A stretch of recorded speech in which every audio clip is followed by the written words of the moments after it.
बाबू बाबू कैसे बाबू बाबरा कलिया की मैं मतलब अरे बोल ना शादी की शादी हमर नहीं होते के कम करिया कौन करे काज के आ दुश्मन अनाज के केकरा बेटी वाला भेले जे तोरा दे तोरा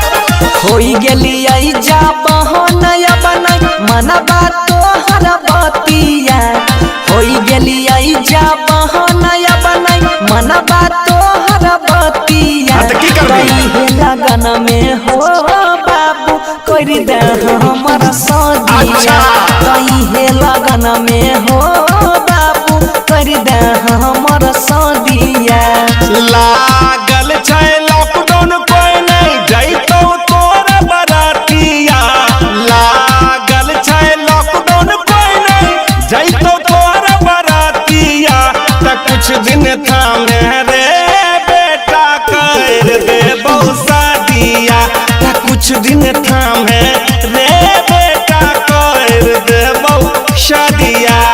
बुझली की बुझबे प्यार मारा रहता है की बुझबाओ आ नहीं बुझली तो हम पंच उखाड़ ले भी रे की उखाड़ दे तोरा बताइया मकई के तुम लागत बाहर उखाड़ दे बाहर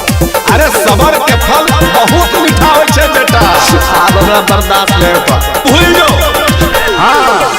किया नहीं बुझै छो बापू बेटा के धर्म हो अच्छा चलै छियै गाँव में हमरा लागै छै शरम हो हां तो लागबे करतो सब कोई नहीं करतो शादी पसंद तोरा ऐसन कोई कही जो काम के बेरा में सूतल रहै छी कंबल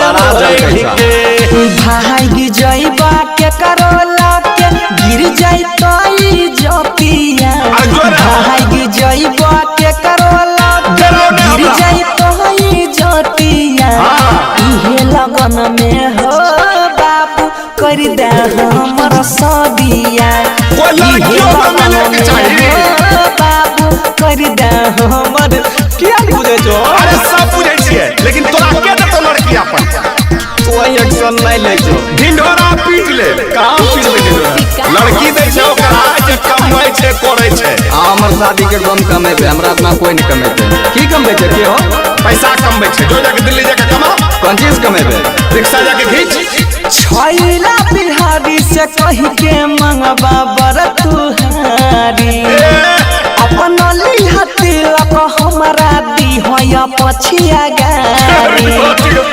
शादी करैला किया करै छी इतना शोर रे कर देबो बेटा तोरा कनिया बेजोड़ रे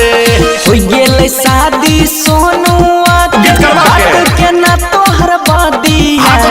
हो गेलै शादी बनसी धर के हमरा फोड़ा बैठोल दिया इहे लगन में हो बाबू कर दे हमर सदिया तनी दाम धर रे बेटा कर देबो शादिया बुझली ज्यादा छटर पटर नहीं कर कुछ नहीं है तो जब तक लॉकडाउन है कत्यानी रिकॉर्डिंग स्टूडियो मानसी एक कन्या।